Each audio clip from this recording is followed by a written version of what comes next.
o digamos a las siguientes charlas, vamos a platicar ahora de diferentes formas que hay de moverse en la ciudad y vamos a tener especialistas en cada una de estas diferentes formas para poder entonces analizar las ventajas y desventajas. Le damos la bienvenida a Fernando García. Él es director y fundador de Tú en Bici.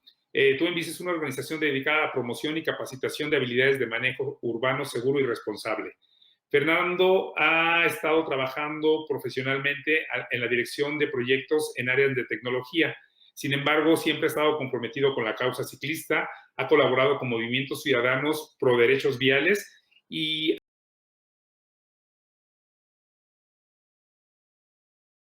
Bienvenido, Fernando, muchas gracias. Hola, muy buenos días a todas y a todos. Sí, experiencia y nos gustaría que nos comentaras más acerca de por qué la bicicleta, o sea, cuáles son los beneficios que podemos tener al estar usando la bicicleta como un medio alternativo de transporte. Gracias. Mira, decía Herbert George Wells, siempre que veo a un adulto en una bicicleta recupero la esperanza en el futuro de la raza humana. Si bien no es la traducción literal, el mensaje es el mismo. Todos quienes vivimos en grandes ciudades sabemos y nos damos cuenta del problema al que nos enfrentamos cuando nos trasladamos al trabajo, o no nos dábamos cuenta antes de la pandemia. Cada uno tendrá una o varias anécdotas que bien podrá contar. En mi caso, y seguramente como muchos y muchas más, hemos terminado harto del tráfico cuando vas en auto. Los problemas, además de la responsabilidad del trabajo, comienzas a revisar si es viernes, de quincena, si llueve, monitoreas si algún accidente hubo cerca de tu oficina, si hay alguna manifestación o algo que te fueras a quedar atrapado en medio de autos y más autos. Y se te arruinan los planes porque seguramente no vas a llegar. En un tiempo, mi oficina y mi trayecto, como el de muchos, lo consideraba muy largo. Desde la altura de Villa Olímpica, en el sur de la Ciudad de México, muy cerca de Ciudad Universitaria, hasta Santa Fe, en el poniente. Luego cambié de oficina a la zona de Avenida de Las Palmas, contigua a Polanco. Quienes conocen la Ciudad de México sabrán que es una zona de una concentración de oficinas muy alta, quizá la mayor en todo el país, porque en los horarios de entrada y salida el tráfico es totalmente desmedido. Cuando decidí que era momento de considerar otra forma de transporte, comienzas a hacer evaluaciones de otras posibilidades, pero el transporte público lo descarté rápidamente porque me tomaba más tiempo y el tiempo para mí era algo básico e importante. Deseaba hacer otras actividades, ir al gimnasio, hacer ejercicio, al cine, llegar a casa para tener un rato con mi hijo, estudiar para exámenes de la escuela y así otras cosas más. En fin, mejorar mi calidad de vida y no solo ir a trabajar y perder entre 2 horas y media y 4 en el tráfico. En el pasado manejé por muchos años motocicleta, tanto en ciudad como en carretera. Obviamente fue mi primera opción a considerar. Sin embargo, en ese momento, como muchos padres que enseñan a sus hijos o hijas a andar en bici, decidí comprar una, inicialmente para compartir esas mañanas dominicales y paseos en bici con mi hijo. Fue casi de inmediato que entonces consideré irme al trabajo en bici. Te surgen varios cuestionamientos, principalmente la distancia. Desde Villa Olímpica hasta Las Palmas, imposible. No voy a llegar. Entonces comienzas a diseñar primero un plan de acondicionamiento físico. Claro, uno lo piensa por lo menos 6 meses o quizá un año para agarrar condición. Luego comienzas a preguntarte, ¿por dónde me voy a ir? Porque definitivamente por periférico, imposible irme en bici.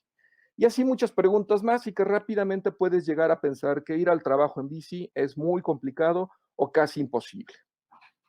Es frecuente escuchar que cuando estás considerando ir en bici al trabajo, de las primeras cosas que te sugieren es explorar la ruta o hagas pruebas en fin de semana o un domingo. Así el tráfico es más tranquilo. Y bueno, así lo realicé y mi primera sorpresa fue darme cuenta que a pesar de que yo consideraba que no tenía condición física, logré hacer el recorrido de más de 20 kilómetros sin gran esfuerzo. El tema de seguridad en las calles es sumamente importante. En mi caso, estoy certificado en manejo defensivo y prevención de accidentes desde hace casi 20 años. Estos conocimientos, destrezas, técnicas y habilidades me han servido cuando conduzco un automóvil o una motocicleta y obviamente en la bicicleta es fundamental. Cuando decidí tomar la bici en un día entre semana y dirigirme al trabajo, sabía que no tenía que preocuparme por el cansancio, sino por la seguridad en las calles. En realidad, en mi caso particular, con las habilidades y técnicas de manejo defensivo no tuve ningún percance y no sentí ningún riesgo en extremo, pero inmediatamente surgen otros problemas que resolver. La vestimenta, el equipo de cómputo o las cosas que cargas normalmente cómodamente en la cajuela del auto. En mi caso, como en muchas empresas, entre más alta la jerarquía, existe un código de vestimenta y cuando tienes un puesto alto directivo, como en mi caso, no podía llegar a la oficina de jeans, playera, sudado, despeinado y oliendo mal. En realidad, ese problema es muy fácil de resolver y desde el primer día no tuve ningún inconveniente. Al contrario, en pocas semanas todavía logré hacerlo más eficiente y verme como el puesto lo demandaba. Y cumplir con esos códigos de vestimenta, traje perfectamente de tintorería, camisa sin arrugas, zapatos boleados, corbata y perfume, que en mi caso me gusta muy discreto. La realidad en las calles no se puede ocultar. No hay que hacer demasiados estudios o análisis profundos para darse cuenta que las personas que optan por utilizar bicicleta como medio de transporte se sienten en constante peligro. Ya existen muchas referencias de los expertos, si es por falta de educación vial, infraestructura, políticas, programas públicos de concientización, observación, respeto a las leyes, sanciones y otros criterios más. Y con esta realidad fue que junto con otras personas creamos esta iniciativa ciudadana llamada Tu en Bici en marzo del 2017, donde con los conocimientos de manejo defensivo creamos y desarrollamos toda una serie de cursos, talleres y clínicas para desarrollar estas habilidades y aprender estas técnicas de manejo defensivo y reducción de accidentes. Conociendo y viviendo en primera persona cuáles son las preocupaciones de aquellas personas hartas del tráfico y que han considerado utilizar la bicicleta como su medio de transporte, en los primeros 2 años y medio, hasta diciembre del 2019, antes de la pandemia, logramos que más de 2,000 personas hayan tomado la decisión de bajarse del auto y utilizar la bici como su medio de transporte principal. Cuando nos dimos cuenta de la eficiencia de nuestras clínicas y talleres de desarrollo de habilidades ciclistas, comenzamos a contactar a las empresas para lograr un esfuerzo común en conjunto y fomentar aún más el uso de la bicicleta u otros medios de transporte, ya saben, medios sustentables y ayudar a contrarrestar la contaminación. Desafortunadamente, nos dimos cuenta que son muy pocas las empresas que tenían políticas de transporte o un programa de incentivos para utilizar menos el auto particular, y fue un poco frustrante darnos cuenta de esta parte de la realidad. Finalmente, la pandemia ha cambiado, entre muchas cosas, la forma de trabajar de las empresas, desde el home office hasta las reuniones remotas, donde podemos escuchar ruidos de fondo, al perro, vendedores, familia, niños, y observamos también que se han relajado mucho los códigos de vestimenta. Finalmente aprendimos y nos damos cuenta que todos somos personas normales, comunes y sencillas, y que para ser productivos no importa primordialmente la apariencia o cumplir estrictamente con esos códigos de vestimenta o el medio de transporte que utilizas.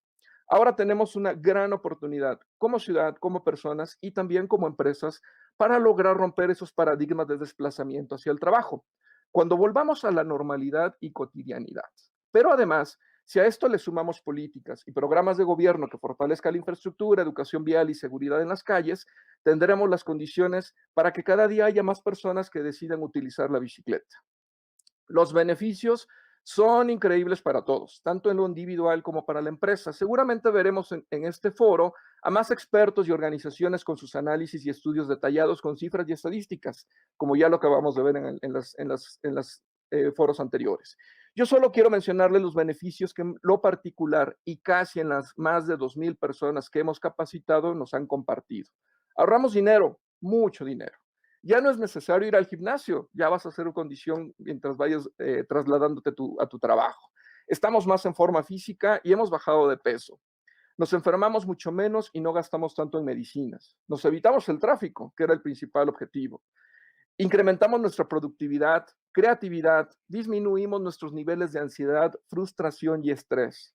Aumentamos nuestras defensas físicas a pesar de la contaminación. Con el uso de máscaras antipolución hay un incremento de condición pulmonar y mejora respiratoria. Quienes usan bici ahora manejan mucho mejor en auto y muchos otros beneficios más. Nuestra estrategia planteada a las empresas ha sido siempre proponerles cosas prácticas, viables y de fácil implementación. Algunas de estas propuestas son estacionamiento seguro para bicis, para motivar a esas personas que ya no utilizan el auto particular y así le ahorrará gastos en caso de rentar o pagar pensiones. Además, una de las mayores preocupaciones es, ¿dónde voy a dejar mi bici en la oficina tantas horas? Programas de incentivos, y no necesariamente tienen que ser económicos, tenemos muchas ideas en nuestras propuestas. Crear cultura de seguridad vial. Nuestras capacitaciones no solo van a las personas que usan bicicletas, sino también a quienes seguirán utilizando el auto. Crear esta conciencia y respeto en las calles, al saber que esas personas que ves ahora en las calles, ahora podría ser tu compañero de trabajo. Respétalos y cuídalos. Proporcionar facilidades como lockers, herramientas para arreglar algún pequeño desperfecto, ponchaduras, etcétera. Programas de convivencia, integración laboral, familiar para crear esa cultura y lealtad hacia la marca o empresa. Y varias propuestas más que hemos analizado y realmente son fáciles de ejecutar porque no requieren demasiado personal especializado. Nosotros les ayudamos. Mientras cambia la ciudad en cuestión de infraestructura, políticas y diseño, para tener mejores ciclovías y educación vial, para que todos nos respetemos en las calles, nuestros cursos, clínicas y talleres les ayudarán a desarrollar esas habilidades ciclistas para manejar más seguro y reducir accidentes, y así tener esos trayectos al trabajo más seguros y divertidos. Que la nueva normalidad vaya al trabajo en bici. Gracias. Muchísimas gracias, Fernando. Y pues bueno, la bicicleta es una de las primeras ideas que se nos puede ocurrir cuando hablamos de movilidad sustentable, pero no es la única. Y por eso también invitamos a Vicente Torres. Vicente Torres es el director de Relaciones Públicas de Urban. Vicente es ingeniero civil y maestro en urbanismo por la Universidad Nacional Autónoma de México. Él cuenta con más de 20 años de experiencia en temas de planificación de transporte y tecnología aplicada de la movilidad. Vicente, te damos la bienvenida y principalmente nos gustaría que compartieras con nosotros, pues que nos ilustres un poco qué es esto del van-pooling, qué beneficio nos puede traer a nosotros para utilizarlo para transportar a nuestros empleados, que nos platiques cómo esta opción es algo que va a beneficiar o que puede beneficiar tanto a la parte empresarial, a la parte al usuario y a la comunidad en general. Claro que sí, con mucho gusto. Pues muchas gracias por la invitación. Yo voy a tratar de ser muy breve, pero yo cuando estaba preparando un poquito como el contenido, lo que les quería platicar hoy, me enfoqué mucho en el título de la conferencia en general, en el título del evento en general, que es la nueva movilidad. Y yo creo que cuando hablamos de nueva movilidad, pues el colectivo piensa en la vida más allá del auto particular. ¿Qué podemos hacer para que no estemos dependiendo tanto de un sistema tan ineficiente? Entonces, me pidieron que les explicara un poquito qué es el van pooling, qué es esto de Urban y qué es esto del microtransit también, que es lo que estamos queriendo hacer. Y entonces les voy a platicar muy rápido de qué se trata el concepto, ¿no? En realidad, Urban es una red de transporte que está basada en una aplicación en donde estamos tratando de dar servicios urbanos e interurbanos mediante una nueva experiencia, ¿no? La misión específicamente es dar accesibilidad y dar mejor movilidad para la ciudad, para mejorar la calidad de vida de los usuarios y en general la calidad de vida de los ciudadanos. Se trata de buscar formas más eficientes de movernos, ¿no? Cuando tú hablas de van pooling, específicamente en el caso de Urban, estamos hablando de un servicio basado en la tecnología que usa vehículos estandarizados, que tiene rutas que se optimizan y que son flexibles y que se adaptan a las necesidades del usuario. Todo esto con base en la tecnología. Entonces, como yo les decía, cuando hablas de la propuesta de valor del van pooling, en realidad estás hablando de una plataforma tecnológica a través de la cual logras altos niveles de eficiencia, altos niveles de seguridad, para al final dar una experiencia de viaje y una experiencia de servicio pues completamente distinta a lo que se ha conocido hasta el momento, ¿no? En lo particular, centrándome un poquito más en qué hace Urban, Urban tiene como estas líneas de negocio o estas líneas de servicio. Tenemos las líneas que se conocen como rutas compartidas y lo que son rutas privadas. Las rutas compartidas las tenemos divididas en tres, los que llamamos el B2C, que es Business to Customer, en donde básicamente es cualquier persona que baje la aplicación, que diga, a ver, yo entro aquí a la red de Urban, voy a este lugar, qué rutas tengo disponibles, entonces puedo hacer uso de ellas. Hay una cosa un poquito más elegante que es el B2B2C, que es básicamente cuando una empresa muy grande, por ejemplo, subsidia grande o mediana, subsidia el costo de las rutas que sus empleados hagan dentro de la red compartida de Urban, ¿no? Entonces es lo mismo, para el usuario final es igual, o sea, baja Urban, utiliza el servicio igual que cualquier otro pasajero, pero el costo de su viaje es absorbido por su empresa o parcialmente por su empresa. Y también tenemos el servicio interciudades, en donde básicamente a partir de la pandemia, mucha gente dejó de pagar 30,000 pesos en la Condesa por un huevito de 60 metros cuadrados y se fue a vivir a una mansión en Juriquilla, por la mitad de lo que pagaba en la Condesa, y ahora viene a la Ciudad de México 1 o 2 veces a la semana, y entonces también está haciendo uso de este servicio a través del sistema interciudades. Y tenemos las rutas privadas, que es B2B, o sea, el transporte privado de personal, pero basado en la tecnología, con todos los beneficios y los perks que te puede dar este tipo de tecnologías. Y finalmente algo de transporte urbano o distribución urbana de mercancías, que también está haciendo uso de toda esta plataforma tecnológica.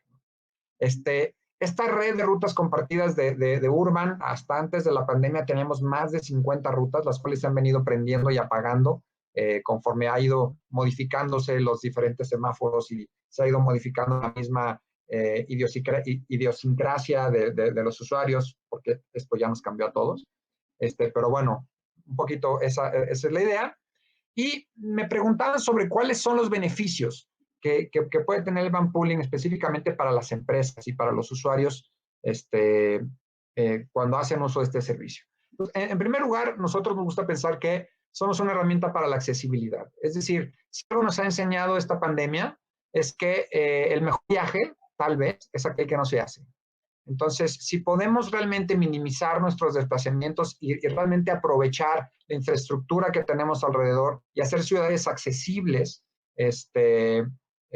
parece ser que es como una buena idea, porque moverse muy intensamente dentro de las ciudades no es tan buena idea, y entonces hay que ser más racionales al momento de estarnos moviendo. Si podemos dar una herramienta de accesibilidad para los que se tienen que mover, pero que lo pueden hacer de manera segura, ahí estamos contentos de dar ese esquema de valor. Damos calidad de vida para nuestros usuarios porque los viajes son más cómodos, porque la experiencia es más placentera, porque les regresamos tiempo a sus vidas. Para las empresas les damos competitividad porque entonces hay menos rotación, porque los empleados llegan más productivos, porque hay un mejor índice de felicidad para su planta laboral. Somos flexibles, entonces si la empresa necesita moverse por ciertas líneas de producción, por ciertos horarios, hay una venta especial, hay un fenómeno en particular, se puede ajustar muy fácilmente. Somos amigables con el medio ambiente porque evidentemente estamos eliminando vehículos particulares de la vía. Ya decía yo, ayudamos a la productividad de las empresas y de las personas, porque simplemente el llegar tranquilo y descansado creo que a todos nos viene muy bien. Y finalmente hay un factor muy importante en el tema de seguridad, que ya vimos que ahora está muy claro en el tema de queremos sí el flagelo de todo mundo, de terminar con la delincuencia, pero también ahora nos preocupa nuestra salud, ¿no? Entonces, cómo dar estándares de seguridad, cómo realmente tener todo el control que se necesita para que podamos mantener esto de la sana distancia y que realmente podamos tener todos estos temas de limpieza, ¿no? Esto en particular, nada más un paréntesis muy rápido, Urban hizo inversiones muy importantes para el tema de lograr seguridad. Se hicieron adaptaciones a las vans y bueno, hemos estado operando así en términos generales. Entonces, no me quiero alargar más, simplemente dar como un contexto de cómo el van pooling puede funcionar, a ver la vida más allá del auto particular, a trabajar de manera multimodal. Tenemos algunos proyectos pilotos también que estamos trabajando ya con instituciones importantes en donde vamos a entrarle más duro al tema de la multimodalidad, no nada más a las vans, sino también aceptar por ahí bicicletas que viajen con nosotros en las vans a través de unas adaptaciones que vamos a hacer. Espérenlo, estamos a punto de lanzarlo. Y bueno, la idea es, como dije, ver más allá del auto particular y sumarnos al ecosistema de movilidad sustentable. Pues muchísimas gracias, Vicente. Y pues vamos a dar paso a la siguiente persona que tenemos invitada, Ingrid Avilés. Ingrid, muchísimas gracias por estar con nosotros y pues explorar una manera más de la que podríamos tener de transportarnos. Te presento Ingrid. Ingrid es Head of Waste Carpool México, con estudios en negocios internacionales por el Tecnológico de Monterrey. Ingrid ha formado una amplia experiencia asesorando empresas de la industria de las telecomunicaciones, retail y tecnología en estrategias de transformación digital. Y pues la misma pregunta te haría, Ingrid, que nos platiques qué es esto del carpool, cómo podemos beneficiarnos, cómo podemos hacer que los demás se beneficien de esto. Muchas gracias, Héctor, por la invitación y a todos buen día. Un placer también compartir foro con mis colegas que aprecio bastante además y también felicidades por los otros foros. Vamos a hablar un poquito de carpooling. Bueno, carpooling surge también como una respuesta a este concepto de smart mobility, buscar modos de transporte que sean un poco más verdes y sabemos que el gran enemigo siempre ha sido el auto, confirmo, y ahora hablo un poquito más de eso, pero también esto y la tecnología ha ayudado a acelerar en que empecemos a hablar más sobre un término de economías compartidas, ¿no? Es un modelo económico diferente al que normalmente conocemos, ¿no? De compro, desecho y listo, ¿no? El principio aquí es, ok, necesito tener todos los activos para usarlos. Entonces, el objetivo es optimizar recursos subutilizados. En el caso de carpooling, el recurso subutilizado es el auto. El 95% del tiempo lo tienes parado, y hablo de periodo prepandemia, ahora seguramente lo tienes el 99.9% parado, pero bueno, tú sigues pagando y esto se sigue gastando y demás, ¿no? Entonces, carpooling tiene como esta gran premisa de qué pasaría si optimizo este recurso y en lugar de que haya muchísimos autos en la calle, logro hacer que más personas compartan sus asientos vacíos. Les voy a compartir un poco el qué pasaría. Un segundo. Este es un ejercicio un poco forzado que sucedió en la pandemia. Héctor, ¿me confirmas que se ve mi pantalla, por favor?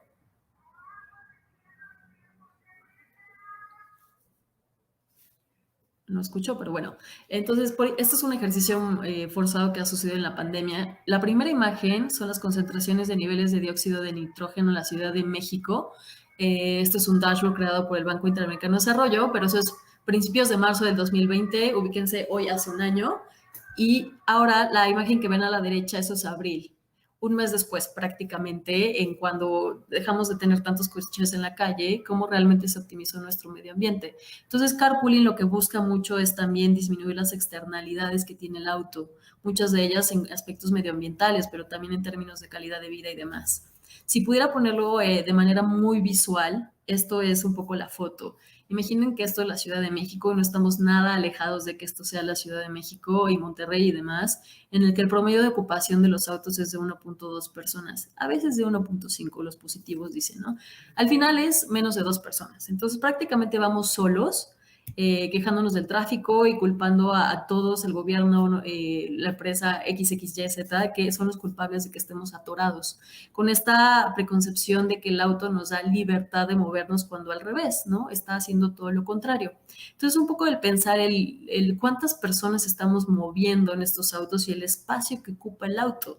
Es así como se ve. Entonces, cada auto pueden ser 6 bicicletas, en lugar de 60 personas que están ahí, ¿cuánto podría ser? ¿No? Entonces, si lográramos hacer que las personas hicieran carpooling, un poco se vería así.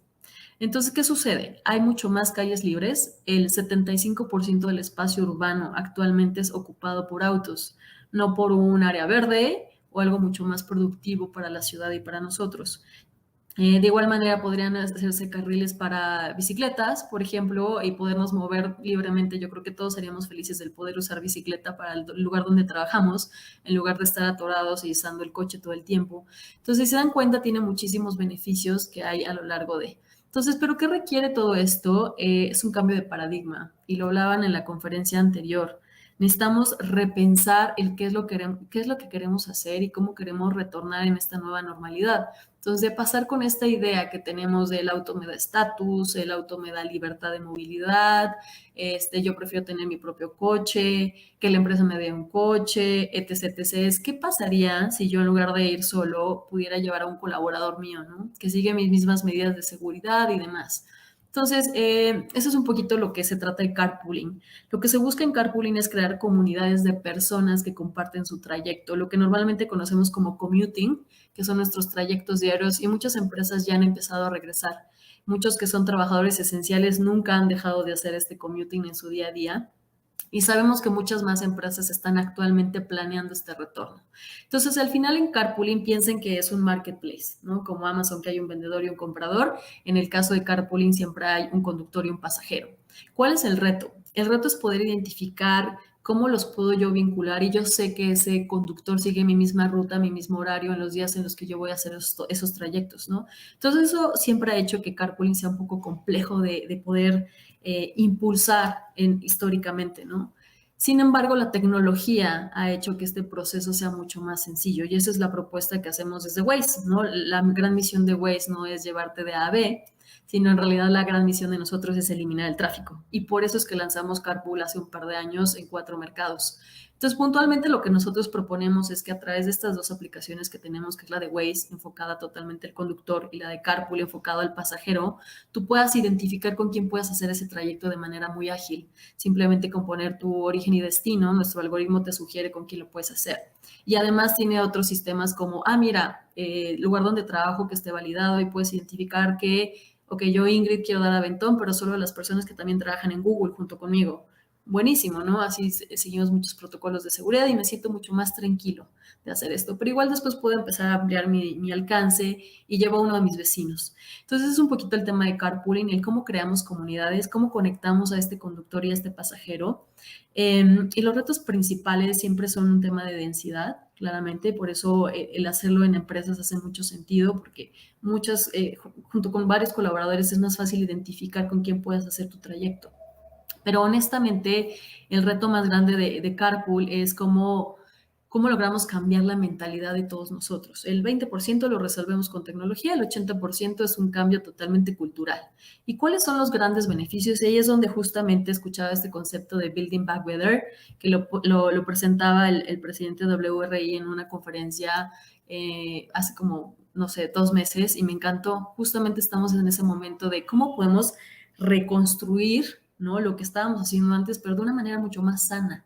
Entonces, carpooling, si logras entender desde tu posición como individuo, como empresa, como gobierno, como institución, como universidad, tu rol que juegas en esta decisión de todos de cómo queremos regresar es sumamente relevante. Entonces, como colaboradores, tenemos mucha mejor calidad de vida. El no llevar el auto todos los días y poderlo compartir con un colaborador es un alivio. No tenemos que llevar el coche todos los días, se pueden ir turnando.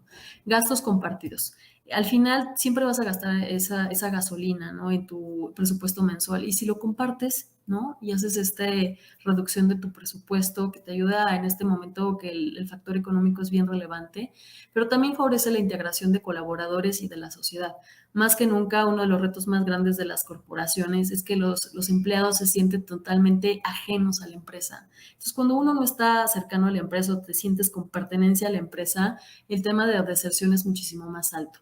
Y bueno, es una alternativa segura y mucho más sustentable.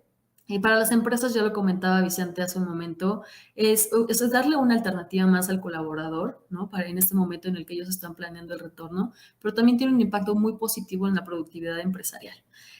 También puede ayudar muchísimo a los objetivos de desarrollo sustentable que muchas empresas están adoptando en este momento y también a complementar sus planes de movilidad institucional que tanto se platicaron en la sesión anterior.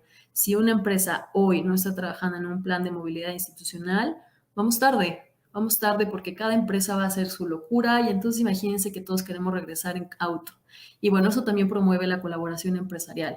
Si yo formo parte de un parque industrial y hay 50 empresas ahí, ¿cómo puedo colaborar entre todos y generar una comunidad de carpooling que se ayuden entre todos? Y si pensamos en el colectivo, bueno, hay un impacto mega positivo en la salud pública. Ya vimos este ejercicio muy sencillo de niveles de dióxido de nitrógeno en la ciudad. En el término de productividad en el país, Sin Tráfico sacó un análisis hace como 2 años del costo de la congestión y era terrible lo que nos cuesta.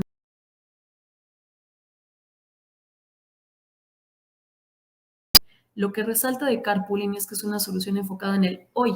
Hoy tú puedes empezar a impulsar carpooling en tu empresa, en el ecosistema en el que estés, ¿no? Y bueno, el medio ambiente. Vamos súper tarde en todo el compromiso que debemos tener con el medio ambiente. Y con esto espero haberles dado una idea clara de lo que es carpooling.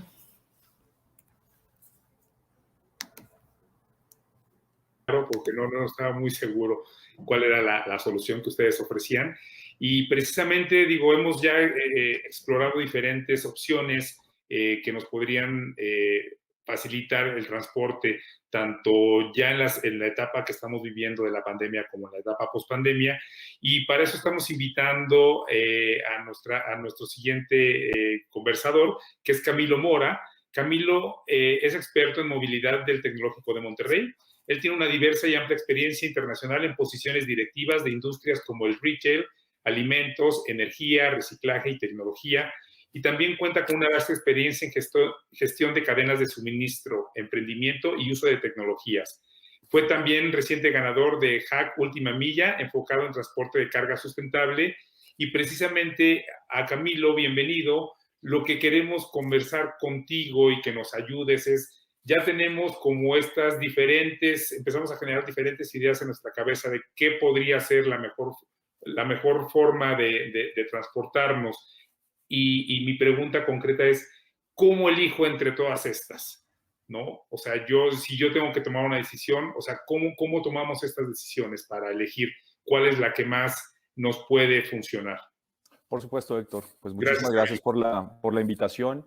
Y en efecto, Fernando, Vicente, Ingrid, pues nos han puesto sobre la mesa algunas alternativas que podemos considerar para, digamos, hacer más eficientes estas operaciones y cómo, digamos, solucionar los temas de movilidad en una ciudad, en una megaciudad.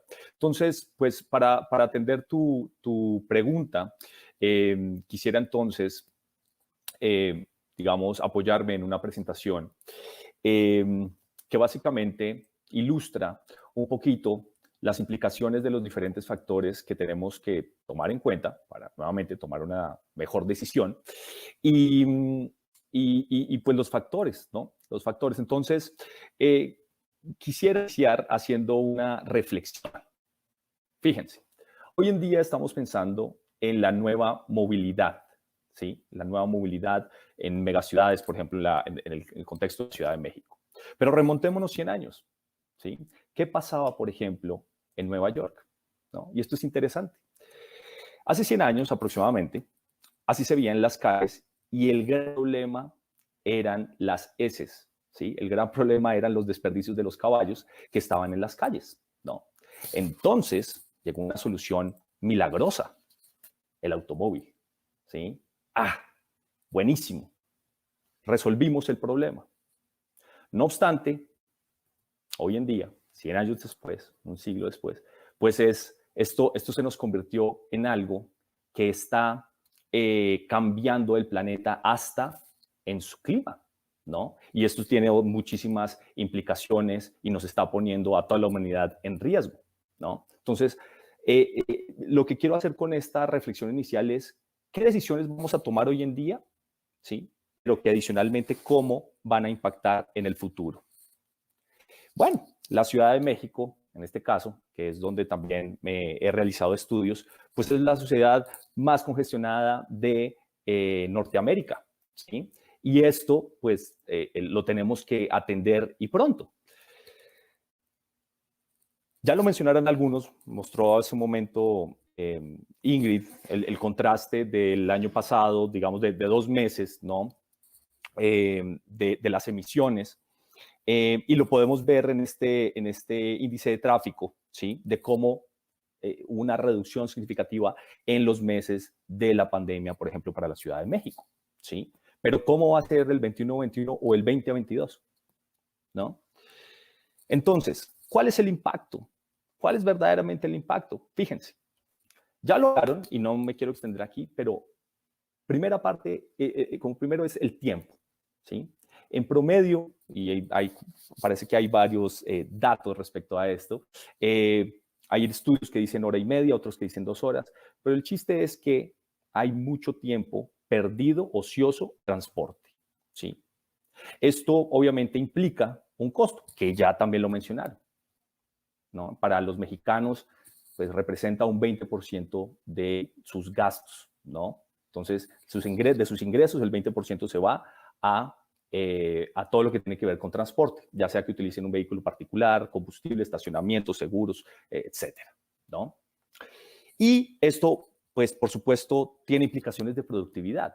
Fíjense, en este gráfico podemos ver, ¿no?, la productividad en México con respecto a otros países, por ejemplo en Alemania, y vemos para micro, pequeñas, medianas empresas esas brechas que hay.